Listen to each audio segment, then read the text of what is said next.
Hoje a gente abre, né, tem um iPad, né, o computador, mas na verdade essa revolução começou lá com o livro. Só que assim, acontece uma outra coisa no Renascimento. Quando as sociedades elas se complexizam, elas ficam mais complexas, o que a gente precisa? A gente precisa de grupos que organizem o saber. E a partir, principalmente, no mundo medieval já tinha, mas principalmente na Renascença, que os grandes colégios se desenvolvem, né? As grandes universidades surgem, né?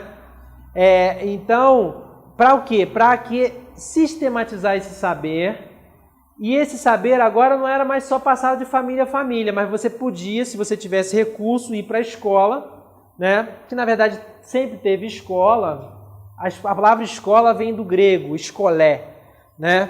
Que é tempo dedicado, atividades dedicadas ao tempo livre, né? As pessoas que só iam para a escolé porque tinham tempo livre, aí podia estudar. Mas agora não é assim. Por quê? Porque as sociedades ficaram mais complexas e para que nós possamos entrar e agir nessa sociedade, a gente precisa ter uma formação. Senão a gente não consegue postos de trabalho, a gente não consegue dinheiro para pagar nossas contas e a gente principalmente não consegue interagir nesse mundo social, né? Então a gente fica alijado, a gente fica sem um pouco. Eu lembro muito bem lá no Rio de Janeiro, a cidade onde eu moro, que alguns anos atrás a prefeitura pintou todos os ônibus de uma cor só, cinza. E aí, e são assim, né? Quem vai no Rio, os ônibus são cinza com toques de verde, não é isso? Mas teve um problema.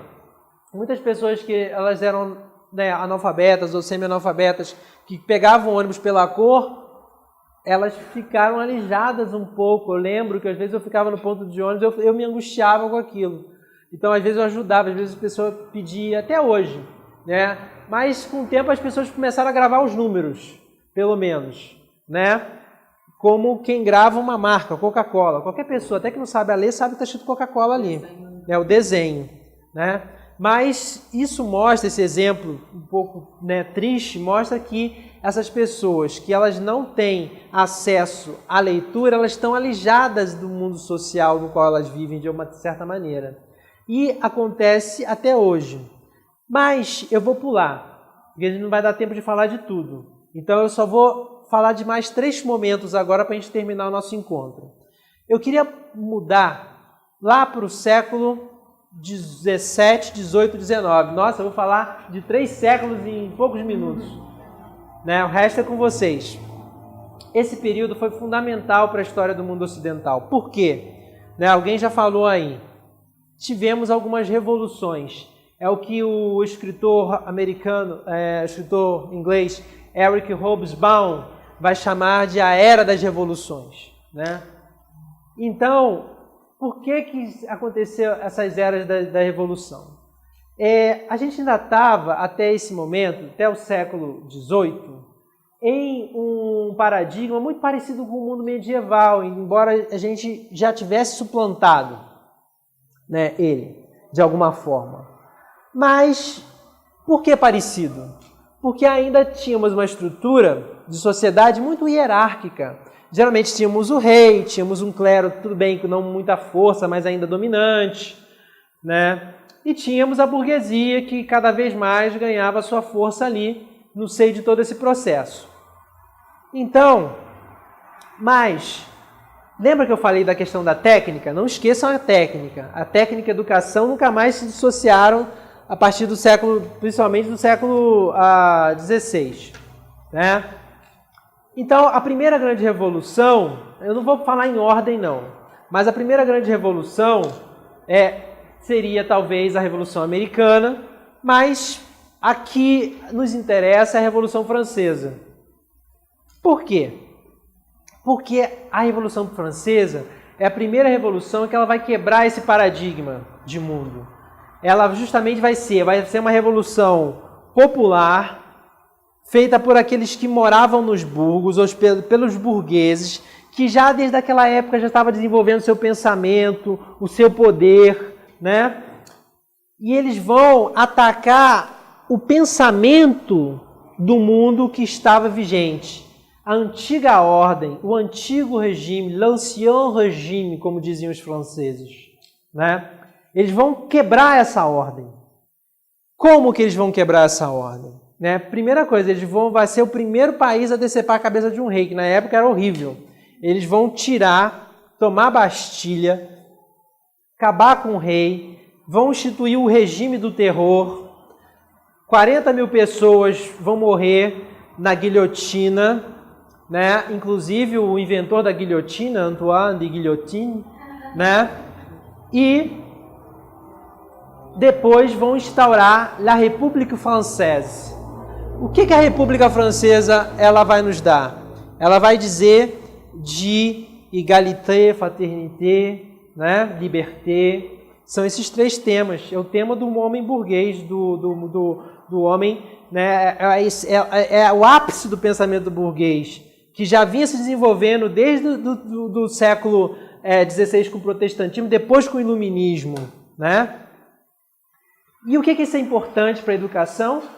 Porque na República, eles inauguram a República, né? Eles não, os americanos, mas tal como os franceses, é muito particular, não nos interessa mais nesse momento.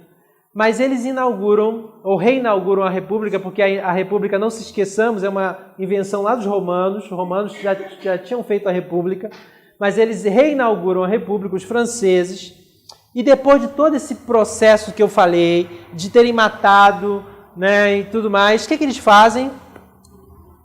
Na República, as duas primeiras instituições que eles instituem, além da República em si, eles vão fazer uma coisa que chama Polytechnique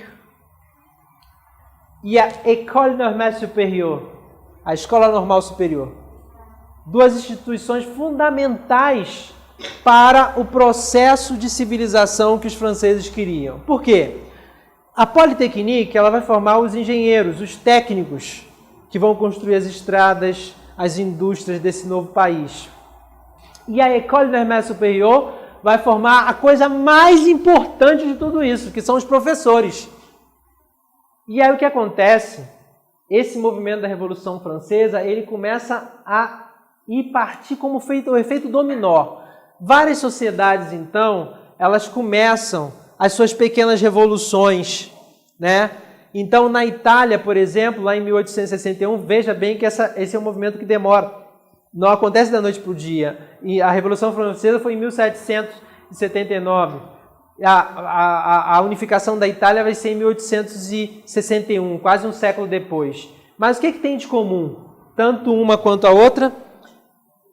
Primeira coisa que o ministro vai fazer da Zero, ele vai dizer assim: Fatta l'Italia, facciamo l'italiano. Ou seja, feita a Itália, façamos os italianos. E como é que se faz um italiano? Colocando ele numa instituição que se chama escola.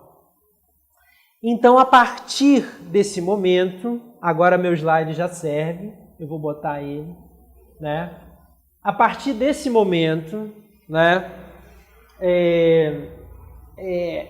O que acontece? Acontece que a educação ela entra como um aparato fundamental do Estado, da formação do Estado-nação. Porque eu não posso ter um Estado sem que eu tenha pessoas que sejam afeitas a esse Estado. Eu não posso fazer um Estado sem cidadãos. Então, por isso que ao inaugurar a República, a primeira coisa que eles fazem inaugurar a Escola Normal Superior. Porque você não faz cidadãos sem professores, né? Isso aqui é um preâmbulo, não precisa.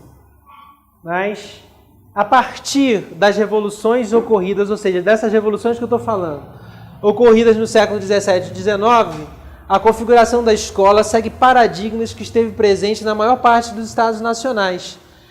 Para fins didáticos, segundo Bernard Chalot, podemos dividir o desenvolvimento do processo escolar em 3 grandes fases a partir daí, né? Primeiro, o estado educador, o segundo, o estado desenvolvimentista e a do estado regulador. Tchau.